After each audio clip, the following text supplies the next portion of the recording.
night, I got a text from somebody I have a great deal of respect for. Mm-hmm. And they said, the J.J. McCarthy situation, it is a work in progress. He is not Bo Nix. He is not Jaden Daniels. He is not that. Those guys came in, a lot of starts, ready to play. They've been in shootouts. They'd had multiple coordinators. The teams leaned on them. They played a lot from behind or in big games. Those guys, Bo Nix was ready to play, and so was Jaden Daniels. In my opinion, so was Michael Penix, but Kirk Cousins was in Atlanta. Yep. I said a couple weeks ago, Albert, I love mystery in a true crime series. I don't like it with my quarterbacks. What are you hearing on J.J. McCarthy? Well, I mean, the guys you're comparing him with, I mean, Jaden Daniels is a 5-year college player. Penix was in college for 6. Bo Nix was in college for 5. All those guys had a massive amount of starts. So it isn't the same thing. There was more of a learning curve. And, I think a piece of this is, inextricable from reality is the injury, and the injury last year and kind of the after effects of that and how that affected his whole year. And, mentally, physically, how was he handling all of that, the weight loss, all of that stuff is a part of the mix when you're talking about where J.J. McCarthy was going into 2025. Now, that said, after the season ended, he's been in there every day. He's doing his best. He's put the weight back on. And so is he going to snap his fingers and be what Jaden Daniels was last year? No. But that was never the Vikings' plan anyway. The Vikings' plan was, and this goes back to when Kevin got there 3 years ago, was eventually we're going to reset with a young quarterback. And because that young quarterback's on a rookie contract, we're going to be able to build aggressively around the young quarterbacks. And that's exactly what they've done. After they let Kirk Cousins go last year, they go and they bring in Jonathan Grenard and Andrew Van Ginkel and Aaron Jones. And this year they go and they shore up the interior of the offensive and defensive lines by bringing in Will Fries and Ryan Kelly on offense and Jonathan Allen on defense. And the whole idea here is we don't need J.J. McCarthy to be a great player. We need him to be a bus driver. Now, you drafted in the first round, you're eventually going to need more from him if you're going to give him a second contract. But in the here and the now, the idea is going to be for J.J. McCarthy, who does have talent, to come in and keep the train on the tracks. And I think that's the piece of this that people miss sometimes is, like, it's not about getting him to be Patrick Mahomes immediately.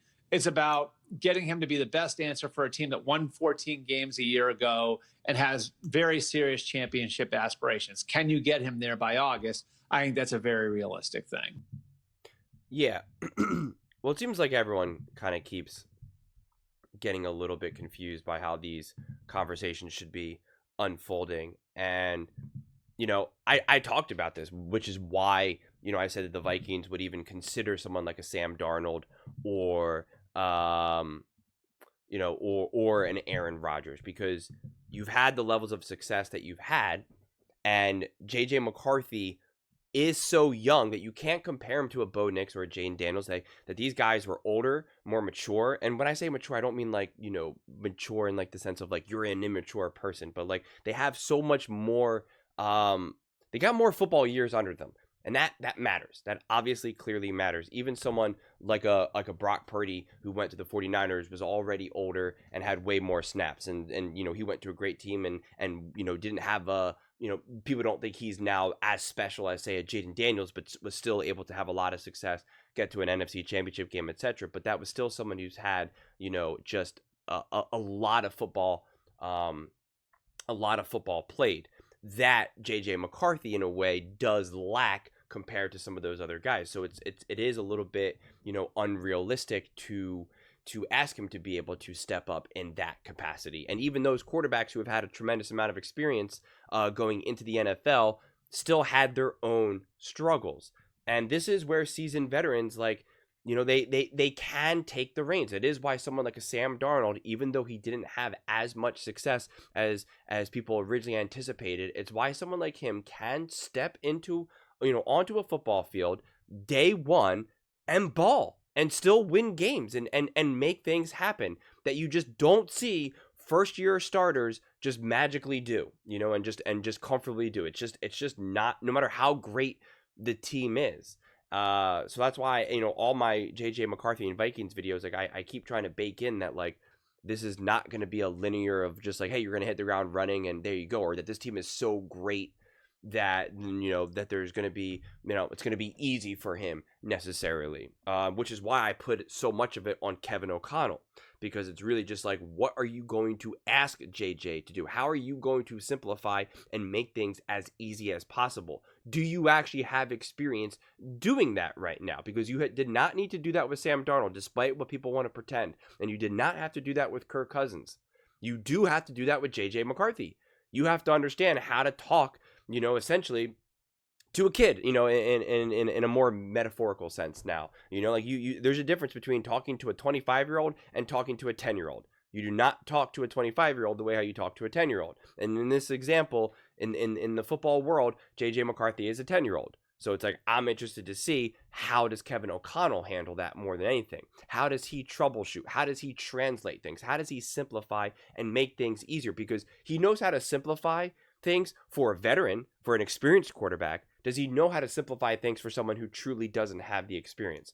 And that injury is something, because he was not able to develop. He was not able to practice and really be in the meetings and grow and learn with Kevin O'Connell in the capacity that usually you have when you now sit for a year. This is really so much on a spectrum. It is so much closer to a lost year than just a, hey, he sat for a year and he got to learn. Like, it's not necessarily the case. The problem is that this team went 14-3. So right, the plan was always to kind of hit the reset button, get a young quarterback, develop him, be able to go all in on the roster, etc., etc. The problem is that this roster and this team had so much immediate high level success competing for the number one seed, you know, in the NFC. And now you're bringing in this young, developing quarterback, and it's just like, it becomes a little bit harder of a pill to swallow if said quarterback struggles. You know, it's harder for this team who had all this success, who really felt that they had real Super Bowl aspirations last season, to go backwards. And I don't even mean by a record backwards, because that you're not going to win 14 games every single year, right? Like, that's just not going to happen. But just if you have the sense of like, yeah, we're a pretty good team, but like, I don't know. It would be a tough pill to swallow. And even if the fans are willing to be like, hey, well, this is what happens. You know, we have a young quarterback and, you know, blah, blah. It's like, the players aren't. I always emphasize this. The players are not here for JJ McCarthy's journey, man. That they're there for their own journey. They're the main character in their own story. They're not just side characters in JJ McCarthy's story. And that is something that a head coach always has to juggle. And that is why there was a legitimate conversation of like, you know, what do we need to do here? What's best for this team? What's best for the future of this team? What's best for the present of this team? You know, what do we do here? How do we balance this? And it's always a moving target, always a moving target. So the key is you know, relying on Kevin O'Connell to figure out what exactly does he need from JJ McCarthy? What is the bare minimum? And then, you know, in order to make this team successful and being still a contender, and solidifying that bare minimum and not trying to necessarily push it too far where you now potentially, you know, kick that train off the tracks essentially. So it's just interesting, honestly. I think, yeah, I mean, saying that JJ McCarthy is a work in progress, like, is not a hot take, right? I mean, he was drafted at what? I can never remember that. 21, I think. Yeah, he literally just turned, you know, he turned 22 in January. When you got these other quarterbacks who are starting 24, 25, whatever, maybe even 23, like, that does matter. It feels small. It feels small. Go talk to a freshman in college and go talk to a senior in college. It is night and day. It is night and day. Just talk to a 25-year-old and a 28-year-old. Talk to a 22-year-old and a 25-year-old. It's night and day. It's night and day. And that is something that that the Vikings will have to navigate.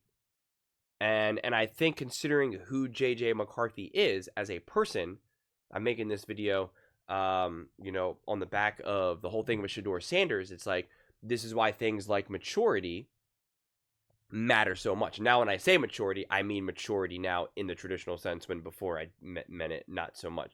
Now I mean like in the traditional, like you're immature, you're mature, you're immature, you're mature. The maturity of JJ goes an incredibly long way. That's how you can overcome the adversity. You understand that you're not going to be able to just jump on the field right now from day one and just ball. The chances of you being able to do what Sam Darnold did, even if we believe that you're going to be a better quarterback than Sam Darnold one day, you just can't expect that you can just jump into the league and be better than, a seasoned veteran. Like it's just not. And having the maturity and accept it, to be able to accept that and understand that. And understand, hey, you know what? This team won 14 games last year. There's more pressure than we would have wanted right now on you. And navigating all of that, being willing to put in the work, be willing to be able to accept, yeah, you know what? I lost time because of my injury. I lost time in development. I got to work extra hard now to play catch up. All of that it comes from maturity and understanding. And I feel as though JJ McCarthy has that. If JJ McCarthy was the one that was speeding, I would be like, oh boy, I don't know about this. If JJ McCarthy was the one that had the draft room that he had, I'd be like, I don't know, man. He lost a year. He's young. Sam Darnold had success. Kirk Cousins had success. I get it, but like, I don't know. Like, but it's because of JJ McCarthy's, not only his skill set, but his maturity, that I feel more comfortable and confident that he will have success probably faster than Colin believes. But I'm also not on the camp where I'm like, JJ McCarthy is going to ball and he's going to, he's going to have a year like Jaden Daniels, which is why in one of my previous videos I said, like, let's just have the thought experiment. What if he's Kenny Pickett? What if he has a year like, and I forget which quarterbacks I use, and it's not to say that I think that's his ceiling or who he will be, but it's just, I was just trying to paint the picture of like, how good would the Vikings be in all of these various situations? And that's what you're then trying to figure out, who JJ McCarthy is. Because if JJ McCarthy is as good as Jaden Daniels, well then, like, this is a Super Bowl front runner, point blank. So, we'll have to just wait and see. Not only a Super Bowl contender, but like the Super Bowl front runner. But those are just my thoughts. I'd absolutely love to hear yours. What do you guys all think about JJ McCarthy? What do you think the expectations are for the Vikings with JJ? And what do you think the expectations are for JJ with the Vikings? They're not necessarily the same. So let me know in the comments below. I read every single comment. It's whether you agree with me or disagree with me. Either way, let's get in some discussions. Let's get in some fights. But ultimately, let's just have some fun. And please do consider subscribing. We are building an amazing community here, and I absolutely love to see you part of it. I want to build something that we all genuinely feel connected to. Something that we're really excited to be part of. I think we're on our way to doing it. Please don't forget to give this video a thumbs up, as it really does help the visibility and the algorithm. Thank you so much. See you next time.